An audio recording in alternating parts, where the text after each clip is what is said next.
August కూడా భయపెట్టింది, వణికించింది. ఈ నెల ఏకంగా 25 సినిమాలు రిలీజ్ అయ్యాయి. అందులో 5-6 డిజాస్టర్లు, 10కి పైనే ఫ్లాపులు, మిగతావన్నీ జస్ట్ బిలో యావరేజ్ కహానీలు. ఇలా ఈ నెలలో వచ్చిన 25 మూవీల్లో ఒక్కటంటే ఒక్కటే మూవీ హిట్ అయ్యింది. కానీ అది కూడా తెలుగు సినిమా కాకపోవడం విచిత్రం. ఈ నెల 25 సినిమాలు వచ్చాయి.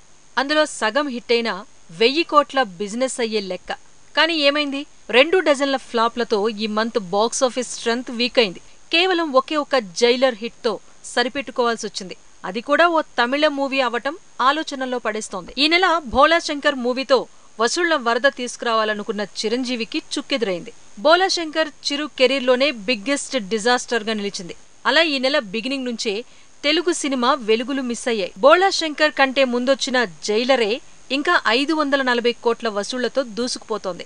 600 కోట్ల క్లబ్ లో అడుగుపెట్టేలా ఉంది. కానీ ఈ నెలలో వచ్చిన 24 సినిమాలు మాత్రం షాక్ ఇచ్చాయి. దుల్కర్ సల్మాన్ తెలుగులో కనులు కనులను దోచాయంటే మహానటి సీతారామం అంటూ హ్యాట్రిక్ కొట్టాడు. తర్వాత డబుల్ హ్యాట్రిక్ కోసం కింగ్ ఆఫ్ కొత్తతో ట్రై చేశారు. కానీ రిజల్ట్ రివర్స్ అయింది. ఇక బెదురులంకతో కార్తికేయ తన కెరీర్లో మరో ఫ్లాప్ ను మూటగట్టుకున్నాడు. ఇలా చూస్తే ఈ నెలలో క్లాస్, మాస్, కామెడీ అన్ని గాడి తప్పాయి. Mega prince Varun Tej comedy, mass, romantic love స్టోరీలతో ఆకట్టుకున్నాడు. కానీ ఎందుకో యాక్షన్ డ్రామా తనకి కలిసి రాలేదు.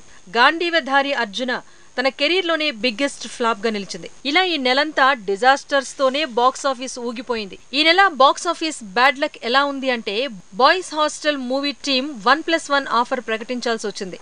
టాక్ వీక్ అయినప్పుడు జోకులు వేసుకునే బ్యాచ్ కు ఈ సినిమా టీం కావాల్సినంత కంటెంట్ ను ఇలా ఇస్తోందంటున్నారు. ఈ నెలలో టాలీవుడ్ బాక్సాఫీస్ ఫెయిల్యూర్స్ తో నిండింది.